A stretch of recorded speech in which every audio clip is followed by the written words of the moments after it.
छत्तीसगढ़ में कॉमर्शियल वाहनों के मालिकों के लिए एक नई मुसीबत सामने आ गई है। परिवहन विभाग द्वारा जीपीएस सिस्टम के नाम पर वाहन मालिकों से अवैध रूप से 13,500 रुपए वसूले जा रहे हैं। परिवहन विभाग काली कमाई का अड्डा बन गया है। आपको बता दें कि देश में छत्तीसगढ़ के अलावा और किसी भी राज्य में जीपीएस सिस्टम अनिवार्य नहीं है। यहाँ तक कि केंद्रीय परिवहन मंत्री नितिन गडकरी के गृह राज्य महाराष्ट्र में भी यह अनिवार्यता लागू नहीं की गई है। वाहन मालिकों का आरोप है कि छत्तीसगढ़ में केवल लूट के लिए यह सिस्टम उनके ऊपर थोपा जा रहा है। छत्तीसगढ़ में परिवहन विभाग वाहन मालिकों से 3,000 रुपए की कीमत वाले जीपीएस सिस्टम के नाम पर 13,500 रुपए की अवैध वसूली कर रही है।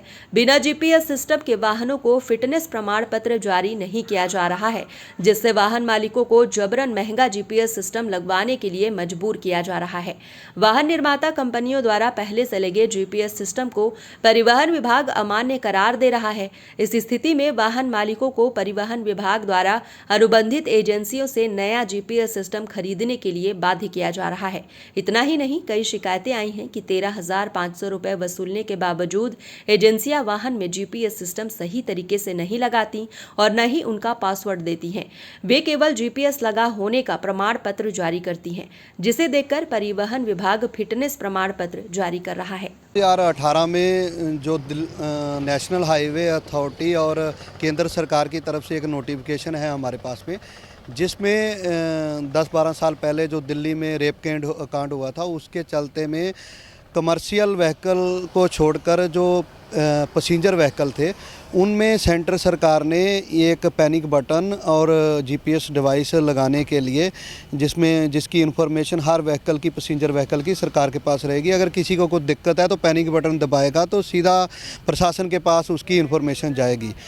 तो उसमें बहुत सारे जो पैसेंजर व्हीकल है उनमें ये 3-4 साल से लग रहा था, लेकिन छत्तीसगढ़ सरकार ने इसमें जितने भी नेशनल परमिट के व्हीकल हैं, कमर्शियल व्हीकल हैं, उनको भी इसमें इंक्लूड कर दिया है। जबकि कमर्शियल व्हीकल वाले की कभी भी प्रशासन ऐसा को बटन गाड़ी में दबाएगा तो कमर्शियल व्हीकल वाले की आज तक हमने नहीं देखा भी कोई हेल्प करने के लिए प्रशासन का बंदा उसके तक पहुंचता होगा।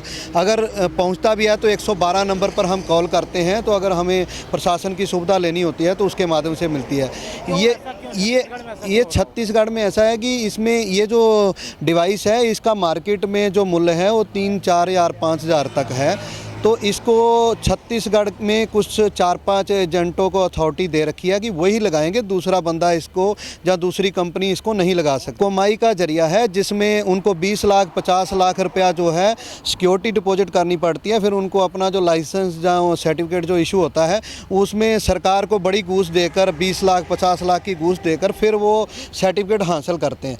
तो सरकार भी उन्हीं को संरक्षण देने के लिए उन्हीं के माध्यम से अगर जीपीएस लगाया जाएगा तो फिर हमारी गाड़ी का फिटनेस, जो कि जब भी डेट आती है तो फिटनेस का सर्टिफिकेट तभी इशू किया जाएगा। अगर हम 13 से 14,000 रुपया उन एजेंटों को देते हैं, वो हमें सर्टिफिकेट इशू करते हैं और वो डिवाइस हमारी गाड़ी में लगाते हैं। जहाँ तक क्या अगर 2-3 साल पहले देखा जाए तो ये डिवाइस गाड़ियों में उसमें अगर यही कंपनियां हैं जो यहाँ पर है, यही कंपनियां बेंगलोर में डिवाइस दे रही है, कर्नाटका में, अलग अलग स्टेटों में दे रही है। तो वहाँ पर हमने ट्रांसपोर्ट के कुछ लोगों से जानकारी लिया, जिसमें हमें पता लगा कि किसी 6,000 5,000 6,500 रुपये में ये डिवाइस लग रही है 1 साल तक, और यहाँ पर 13-14,000 इसका वसूला जा रहा है। तो इसका कोई भी इनवाइस जो है वो जीएसटी इंक्लूड बहुत सारे ट्रकों वालों को मिलता ही नहीं है। हर ट्रक वाले को नहीं मिलता, जो मांग करता है, जहाँ जो बड़ी ट्रांसपोर्ट कंपनियां हैं उनको दिया जाता है। तो इसमें सीधा समझा जाता है अगर 6-7 हज़ार रुपया ऊपर लिया जा रहा है तो 50% जो है वो ट्रक मालकों से घूस के रूप में परिवहन विभाग अलग अलग, जैसे मानो कि अगर मुख्यमंत्री जी के पास है तो 10-20% उनको जाता होगा, 10-20% ट्रांसपोर्ट के अधिकारियों को जाता होगा, 5% जो एक्स्ट्रा जो चार्ज करती हैं, वो जो कंपनियां जो लगा रही है वो चार्ज करती हैं। फिर कुछ एजेंट और बैठे हैं एक दूसरे से लेकर लगाते हैं। ये कम से कम 50% जो पैसा है इसमें वो ट्रक वालों से घूस के रूप में लिया जा रहा है। केवल और केवल सरकार चेंज हुई है, ये भ्रष्टाचार का नया तरीका है और इसको लूट का अड्डा बना रखे हैं। टाटा और लीलैंड जैसी इतनी बड़ी ऑल ओवर इंडिया गाड़ियाँ बेचने वाले, चेचिस बना के बेच रहे हैं, उनका जीपीएस कई मानकों पे जो है कि पास होने के बाद केंद्र सरकार द्वारा गाड़ी में मान्य होता है, उसको ये नहीं मान रहे हैं। और अंदर से खबर ये भी आई थी, हमने लीलैंड कंपनी वाले टाटा वालों से भी पूछा, भाई क्यों आपका जो कंपनी बना के दे रही है ऑल ओवर इंडिया मान्य है, वो आपका भी क्यों नहीं मान्य है? बोले ऊपर से पैसे की मांग हुई थी 19 या 20 लाख रुपए ऐसे करके कि अलग से जमा करो तो आपका भी हम मान्य कर देंगे। तो कुल मिला के टोटल जो है पैसे खाने का तरीका है, भ्रष्टाचार का नया नया तरीका है। ये नई परेशानी जबकि ये नई सरकार आई है तब से आई है। पहले भी सरकार आती तो अपना कांग्रेस आई थी, उन्हें अपना स्टिकर लगाना चालू कर दिया, वो परेशानी थी। उसके पहले बीजेपी था, स्पीड गवर्नर लगाना चालू किया तो वो भी परेशानी थी। अब ये सरकार आई है फिर बीजेपी की, फिर ये जीपीएस लगाना। खाली ये छत्तीसगढ़ में है, मेरी पंजाब में भी गाड़ी है, कोई वहाँ लगता नहीं पेपर बन के आए गाड़ी का।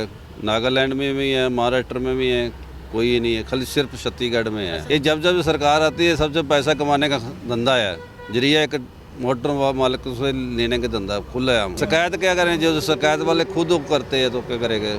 अभी 14,000 रुपया लगा हमारा, अभी लगवा के रहे, पास कराया, मैं टेप का लगाया 3,000 रुपया, 5,000 पासिंग का टैक्स, 14,000 का जीपीएस लगाया। नहीं होगा फिर वो पास नहीं करता, फिटनेस नहीं होना था, बाहर से कराता, बाहर से तो 3,000 का आ जाता 4 का। ये परेशानी अभी साल बाद पासिंग कराया मैं, 2-3 महीना से है बस।